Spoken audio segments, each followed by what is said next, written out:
नमस्कार बेटा जी, आपका स्वागत है डास्क लिब्रो पर। तो 11वां प्रश्न है हमारे विलियन वाले चैप्टर से और ये कह रहा है कि ताप बढ़ाने पर गैसों की द्रव्यमय विलेयता में हमेशा कमी आने की प्रवृत्ति क्यों होती है। यानी कि ये कह रहा है कि हमेशा ही क्यों ताप बढ़ाने पर विलेयता में कमी आती है। तो यहाँ से देखो, एक केवल और केवल इसके है ना एक कारण नहीं है। आप ये नहीं कह सकते कि केवल और केवल एक कारण की वजह से ऐसा हो रहा है। देयर आर मल्टीपल रीजन्स जिसकी वजह से ऐसा होता है।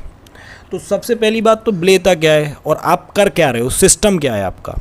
तो हम करना क्या चाह रहे हैं कि मेरे पास एक कंटेनर है जिसमें बहुत सारा द्रव भरा हुआ है। लेट से कि ये हमारे पास पानी है और इसके अंदर मैं एक गैस डाल रहा हूँ जिसका नाम है CO2, बोलो, और मैं इसको कह रहा हूँ विलेय। तो दोनों की जो अवस्था है, एक की अवस्था गैस की है, एक की अवस्था द्रव की है। और CO2 और गैस को डाल करके नहीं मैं कोल्ड ड्रिंक बनाने की कोशिश कर रहा हूँ। बोलो भाई, ठीक है। अब दोनों का कैरेक्टरिस्टिक्स अलग है, पानी का कैरेक्टरिस्टिक्स अलग है, विलेय का कैरेक्टरिस्टिक्स अलग है। और हमको पता है समान समान को घोलता है, समान समान को घोलता है। यानी कि like dissolve like, this is a simple dictum कि लाइक डिजॉल्व लाइक। अब क्या क्या फैक्टर्स हैं जो इसको प्रभावित कर सकते हैं, जैसे इन दोनों के बीच का आकर्षण और प्रतिकर्षण। बोलो, अब ये क्या कह रहा है, ये कह रहा है कि सर हमको और फैक्टर्स पर बात नहीं करनी, हमें केवल और केवल ताप पर बात करनी है। हमें ना दाब पर बात करनी, ना हमें किसी और फैक्टर पर बात करनी। अब जो गैसों की द्रव्यमय विलेयता को नियम समझाता है वह नियम समझाता है हेनरी का। और हेनरी का नियम कहता है कि किसी भी गैस का आंशिक दाब, ये जो P है वो आंशिक दाब, P कौन सा, आंशिक दाब, यह डिपेंड करता है KH पर। KH क्या है, हेनरी स्थिरांक। किस पर डिपेंड करता है, हेनरी स्थिरांक पर डिपेंड करता है कि हेनरी स्थिरांक की वैल्यू कितनी है। जितनी ज़्यादा हेनरी स्थिरांक की वैल्यू होगी उतना ही उसका दाब बढ़ेगा और विलेयता बढ़ेगी। तो हम क्या कर रहे हैं, हम पहले एक एक कैरेक्टर्स को समझेंगे जो इसको प्रभावित कर सकते हैं ताप की वजह से, ठीक है। तो पहला हम इसका गैस का कैरेक्टर पकड़ के चलते हैं। और गैस का कैरेक्टर पकड़ कर चलने में क्या देखते हैं हम, जो आदर्श गैस का नियम है वह कहता है PV = nRT भाई साहब। यानी कि अगर किसी भी सिस्टम में आप गैस का दाब बढ़ाओगे तो टेम्परेचर बढ़ेगा, स्वाभाविक सी बात है। अब ये टेम्परेचर बढ़ेगा तो क्या होगा कि एक जो CO2 का मॉलिक्यूल है वह दूसरे CO2 के मॉलिक्यूल के साथ निकट आएंगे और निकट आने की वजह से इनके बीच में टक्कर होगी और टक्कर की वजह से क्या होगा कि एनर्जी रिलीज होगी। या अपन एनर्जी की जगह दूसरा एक अच्छा शब्द है हीट या ऊष्मा। ऊष्मा बाहर निकलेगी और बाहर निकलने की वजह से, भाई देखो, अगर आप प्रेशर लगा रहे हो, ये CO2 का मॉलिक्यूल, ये CO2 का मॉलिक्यूल, जब आप प्रेशर लगाओगे तो क्या होगा, ये दोनों पास पास ही तो आएंगे।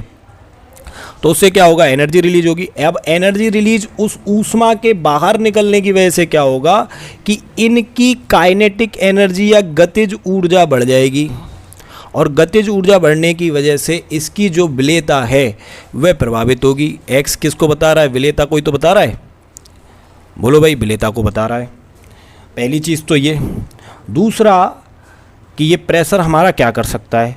दूसरा हमने ये पढ़ा है कि जो हमारा हेनरी स्थिरांक है वह टेम्परेचर पर डिपेंड करता है डायरेक्टली। अगर आप टेम्परेचर की वैल्यू बढ़ाओगे तो हेनरी स्थिरांक की वैल्यू बढ़ेगी। तो ये विरोधाभासी बात है। यानी कि विलेयता कितनी ज़्यादा होगी वह भी टेम्परेचर पर डिपेंड करेगी और प्रेशर ज़्यादा होगा वह भी टेम्परेचर पर डिपेंड करेगा। यानी कि आप कहना चाह रहे हो कि जो राम है वह दोराहे पर खड़ा है, ठीक है। यह बात भी सच है और यह बात भी सच है। एक बंदा कह रहा है कि भाई साहब दिन है, दूसरा कह रहा है नहीं रात है, और उस समय जो समय हो रहा है वो हो रहा है शाम का। तो दिन वाली बात भी सही है और रात वाली बात भी सही है। उस समय क्या है, शाम का। तो जब आप इसको देख रहे हो तो आप कह रहे हो कि भाई तू भी सही है क्योंकि दिन तो अभी है, और ये भी सही है क्योंकि रात भी अभी है। अब दोनों ही चीज़ें यहाँ पर विरोधाभासी हो गई, जो बच्चे को या किसी भी टीचर को या फिर किसी भी ऐसे व्यक्ति को जो इस सिस्टम को अप्लाई कर रहा है वहाँ हेनरी के नियम में फंस जाएगा। तो आपको देखना है कि एक तरफ उनकी गतिज ऊर्जा बढ़ेगी, टक्कर की दर बढ़ेगी, जिससे संघनन क्षमता कम होगी, संघनन का मतलब जोड़ा बनाना, सिंपल अपनी लैंग्वेज में, ठीक है ना। दो मॉलिक्यूल्स मिलेंगे, मिल करके चिपक जाएंगे। बोलो भाई। और इधर की हेनरी स्ट्रांग कह रहा है टेम्परेचर बढ़ाओगे तो मैं भी बढ़ जाऊंगा, और मैं बढ़ूंगा तो क्या होगा, आपकी विलेयता को कम कर दूंगा। तो एक सिंपल डिक्टेम जो हम इस्तेमाल करते हैं वो ये इस्तेमाल करते हैं कि pressure is directly proportional to K H, directly proportional to temperature, inversely proportional to विलेयता। यदि अगर इन तीनों फैक्टर्स में से कोई भी बढ़ता है तो विलेयता जो हमारी होगी वह कम हो जाएगी, कम हो जाएगी, ठीक है। बोलो भाई, बोलो, यहां तक बात समझ में आई नहीं आई? तो अब होता क्या है कि ये जो प्रक्रिया है, जब गैस को पानी के अंदर या द्रव के अंदर घोला जाता है तो गैस के जो मॉलिक्यूल्स हैं वो पानी के अंदर जाएंगे, और गैस हमारी वाष्पशील होती है, और पानी के अंदर जाने पर ये संघनन करेंगे। तो गैस क्योंकि वाष्पशील होती है तो घुलने के बाद में पानी या द्रव के अंदर जो मॉलिक्यूल्स उपस्थित हैं वह हमारे वाष्प अवस्था में जाएंगे। किस में जाएंगे? वाष्प अवस्था में। और जब ये वाष्प अवस्था में जाएंगे तो क्या होगा कि जो वाष्प अवस्था में गया गैस का मॉलिक्यूल है वह इस द्रव अवस्था में उपस्थित गैस के मॉलिक्यूल्स जो विलयशील हो चुके हैं उनके ऊपर आंशिक दाब लगाएंगे। यानी कि हो क्या रहा है यहाँ, ये गैस का मॉलिक्यूल खुद गैस के मॉलिक्यूल पर दाब लगा करके उनकी विलेयता को बढ़ाने की कोशिश करेगा और इनको वाष्प अवस्था में आने से रोकेगा। बोलो भाई। तो ये सिंपल सा हेनरी का कॉन्सेप्ट है। अब इसमें देखने को क्या मिलता है? इसमें देखने को ये मिलता है कि ये जो गैस का मॉलिक्यूल है जो वाष्प अवस्था में है और ये जो गैस के मॉलिक्यूल हैं जो द्रव अवस्था में पहुंच चुके हैं या द्रव में घुल चुके हैं, इनके मध्य हमें एक रासायनिक साम्य देखने को मिलता है। तो जब हमारा टेम्परेचर बढ़ेगा, क्या बढ़ेगा? टेम्परेचर बढ़ेगा, तो टेम्परेचर इस रासायनिक साम्य को प्रभावित करेगा। सिंपल एक लाइन डिक्टेम।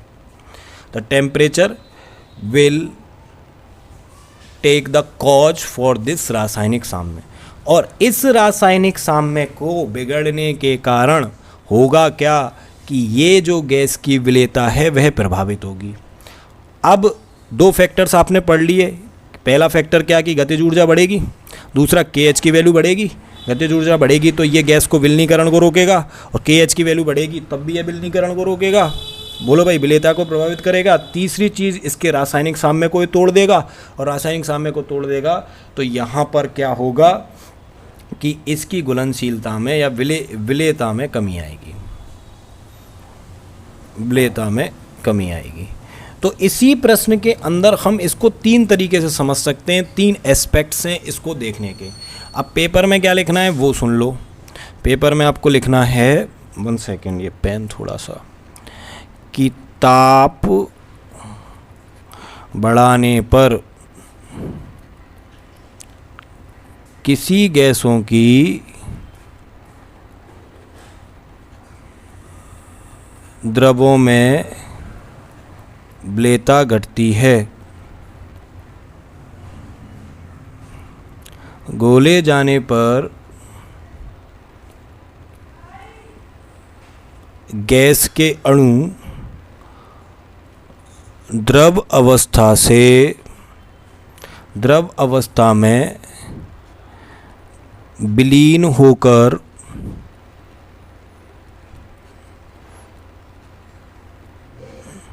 उसमें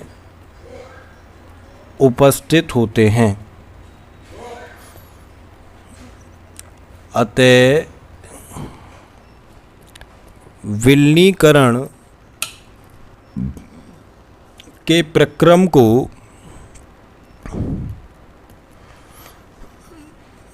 संघनन के समकक्ष समझा जा सकता है। किसके समकक्ष समझ सकते? संघनन के। तथा इस प्रक्रम में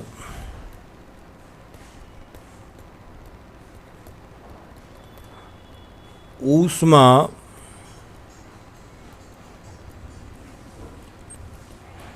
उत्सर्जित होती है।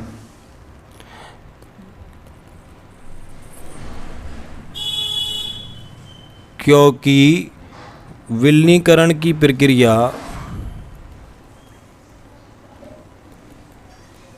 एक गतिक साम्य की अवस्था में होती है, अतः ले सातेलिए के नियम का पालन होगा। चूँकि घुलनशीलता एक ऊष्माक्षेपी प्रक्रिया है, अतः ताप बढ़ाने पर विलेयता कम होगी। ठीक है भाई, बहुत सुंदर। आशा करता हूँ आपको समझ में आया होगा। ठीक है, तो please like, share and subscribe. Do for that us like, share and subscribe. मिलते हैं आपसे नेक्स्ट वीडियो में। धन्यवाद।